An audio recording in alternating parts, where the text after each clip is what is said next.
Hey there, Sheryl here. Today is a very special day. We're going to talk to the amazing Debbie Gibb of End Ventures about a topic that I think is safe to say is front and center for most, if not all of us. So thank you for being here, Debbie. I'm excited to have this conversation. Thank you so much for having me. I'm looking forward to it.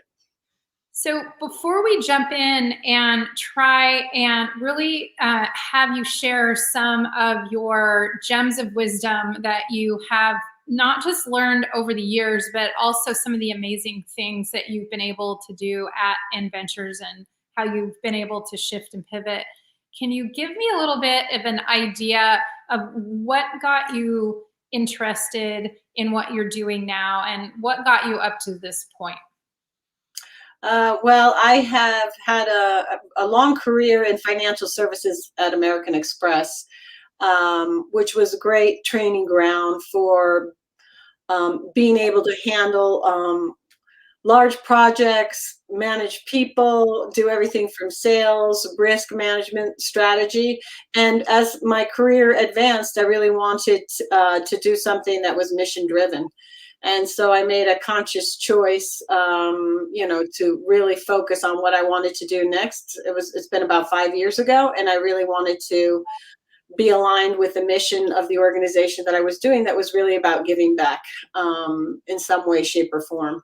So I was really looking at nonprofit organizations, and I have to say I did not know anybody at the university, but I really was focused on the mission, which was really about equity, inclusion, and social justice, is what attracted to me, which is underlying pedagogy university. But the position that I was interviewing for, that has evolved multiple times since I took it on, it was really to use my skill set to create new revenue streams that were non-tuition based for the university. So I entered into a blank slate.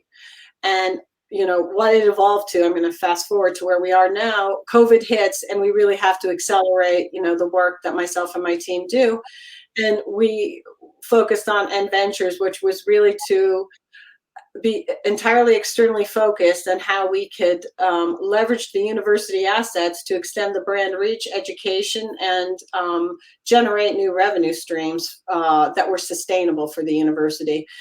And it's really extending, three areas. I'll be brief. Is our education programs, which are really like on-demand learning through partnerships with other platforms, which are more learning and development related. We're launching a licensing program. And the third is more strategic revenue areas, where it's the focus in the short term has been on how we can extend our K through 12 programming and make it more accessible, especially in art and design, to underserved communities.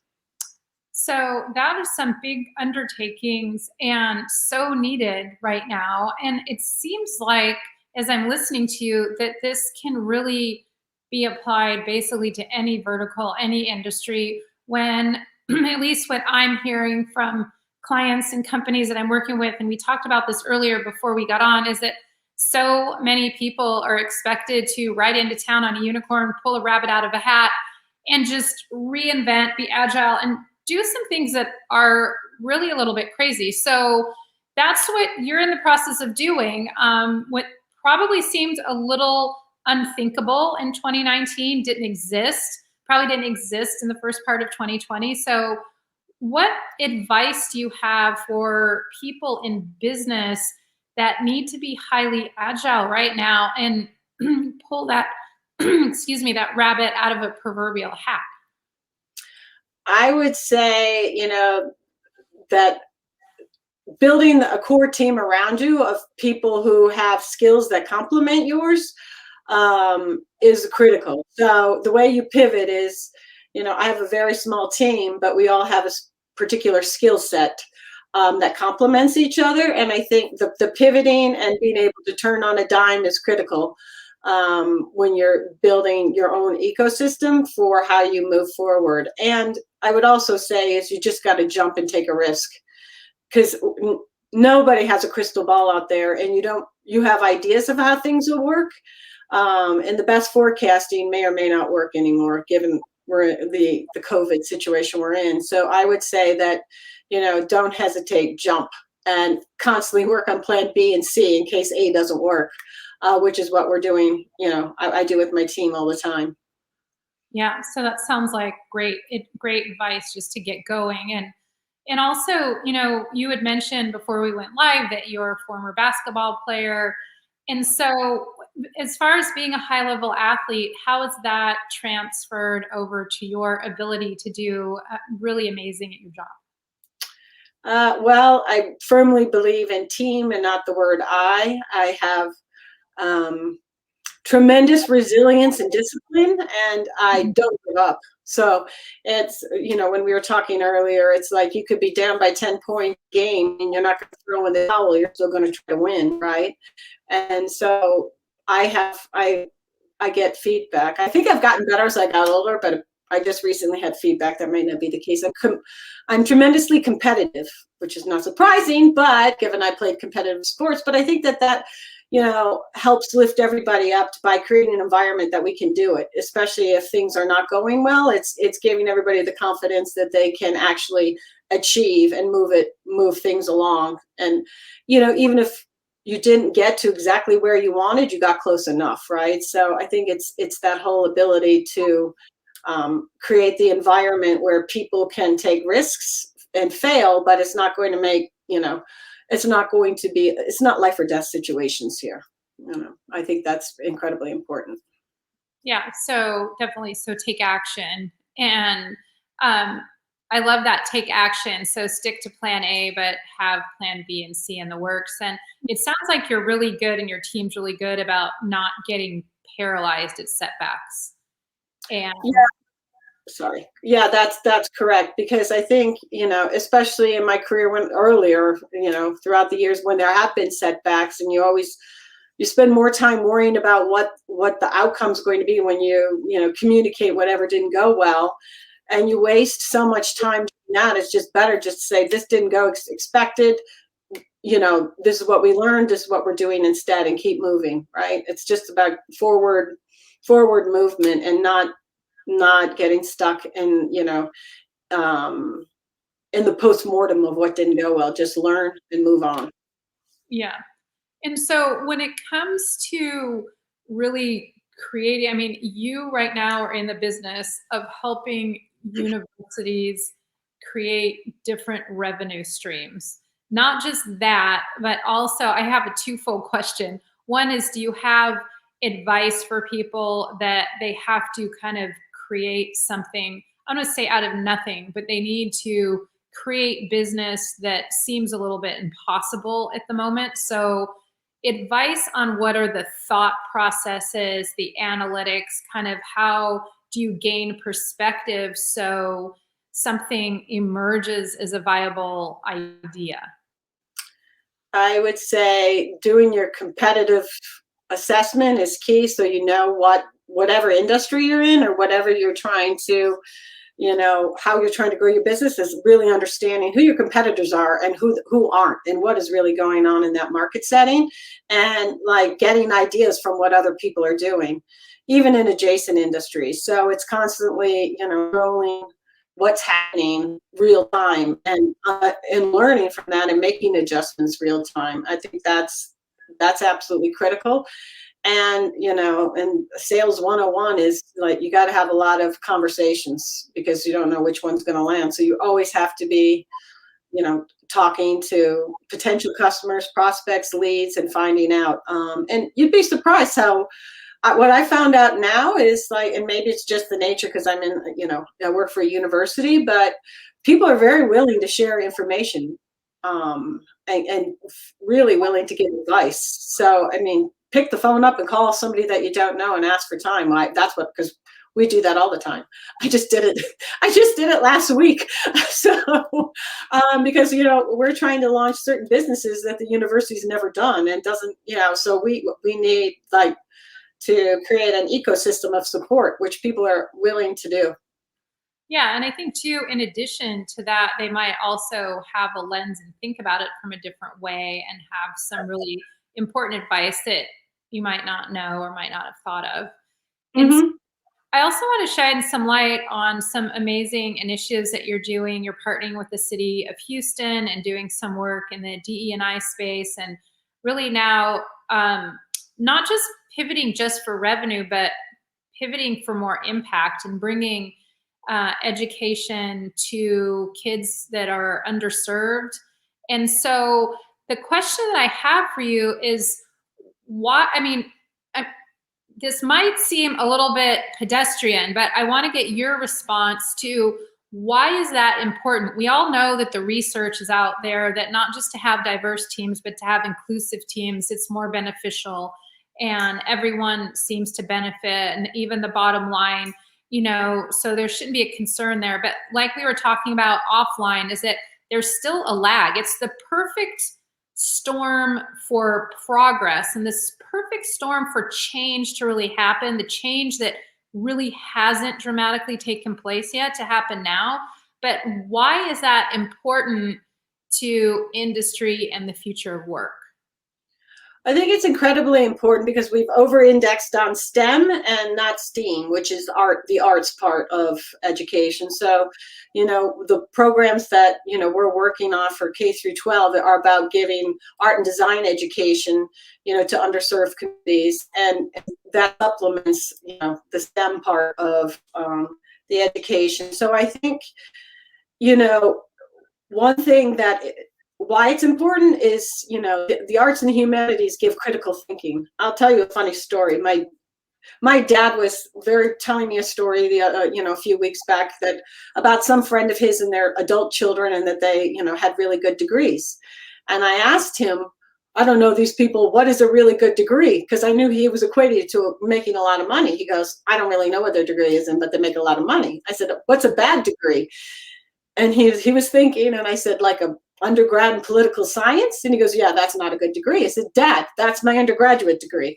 So am I not successful? What does that mean? So I'm saying that because, there are skill sets that, which I think we're losing about how education used to be. And I'm not like saying everything was great, but you got a broad sense of all the different elements. And now it's just over indexing in a few things, which is why we have bias in AI and machine learning now, right? We need to bring back the holistic view of what critical thinking and different perspectives can be. So that's why I think, art and humanities and design is really important to put in the school system. Yes, definitely, for sure. And on the last interview I did was on AI and ethics. And so that is definitely a connection that I would love to make, because it is so, so, so very important right now. And I have to ask, since, I talk about mental toughness and high performance, that's just my area of expertise. I have to ask you, when it comes to being highly agile and when it comes to being very innovative. So in order for us to be most innovative and think with the most cognitive part of our brain, the best part of our brain that makes us us, in other words, what mindset has served you, and what mindset do you think is most important for people that are looking to innovate during disruptive times? I think the mindset is everything's possible, right? And you can't let like a hiccup, which I would call, get you detoured, right? Because it's all, there's things of ups and downs and lefts and rights. There's a straight line. So I think the thing is, you keep focused on what you believe the end goal is, and how you get there, is the journey, and it's not a straight line. So it's really focused on, this goes back to your mental toughness part, is, there's a goal and how can we achieve it? And that you just keep focused on what that is and how you can get there, which is what I said is, maybe it sounds a bit pedestrian, but it really is true. I can be very focused on what it is from a year from now, and figure out how we can, work our way to get there with, the people that work for me. Yeah. So anything is possible. Mm-hmm. So in other words, if you need to ride in on a unicorn, then find the unicorn. Go do it. Well, ride the or redefine what the unicorn is, I would say, because I think that there are some, especially now, some unrealistic expectations. So it's about you setting the stage of what's possible and what isn't, short term and long term. And I think, and I'm guilty of this. Sometimes you feel the pressure of what is needed at that point. So you might overcommit, which is, where you would get pressure to be, bringing the unicorn. But there are no unicorns and there are no silver bullets. And I think that's the fallacy, which I always say. There is no idea that's going to come and bring millions of dollars instantaneously. It's a series of moves and a series of different initiatives that will get you there. But there is no silver bullet. And I think, that's what people need to keep, communicating and pushing back on. Yeah, definitely. And maybe create what that unicorn is for them. Yeah. Mm-hmm. Not, you were just going back to what you were saying about not relying too much on other people's expectations, but pushing yourself into a realm that is a stretch, but definitely possible and not 100% impossible. So you're not setting yourself up for failure. And you had a really important message that I wanted you to share. So when you take everything that you've discussed in the last few minutes and you really boil them down to a couple things, what do you really want people to remember from this conversation? I would say that the best ideas come from teams, right? As I've said before, but it's diverse teams. So I've always hired, diverse teams. And I think, one thing that we had talked about earlier is, all the diversity and inclusion programs that companies have implemented have not achieved the results historically because they're set up, companies have, the historical way and nature of companies have been set up have not been set up to facilitate that. But we're at a point now, with all the movements that have taken place and where we are now with equity, inclusion, and social justice is, there's fundamental change that's a front. And I think, for people to be successful, whatever they determine as success, and for companies to really embrace, diversity, let people actually be who they are. So my message would be for everybody just to own their story, own, where they are in their life and tell their story and really define their own version of success as opposed to somebody else defining it for you, and create the rules and the systems of how you want to live and create your support network. Only you know what that looks like. Don't let an entity form that for you. So I think that now anything is possible given where we are. Yeah. And I love that optimism. I love the last thing you said. Do not let an entity form what's possible. Don't let them form your story. It's your story. And the time has never been better to take your story and run with it from here in a way that you want to, and maybe even in a way that you're being called to do. Mm-hmm. So, Debbie Gibb, I am so grateful for this conversation. Keep up all of your amazing work. It's in such an important area, not just generating revenue for your very important school, but also bringing education to kids that might not otherwise have access. So I want to honor all of the amazing work that you've done and appreciate your time. And I look forward to following you. Thank you so much.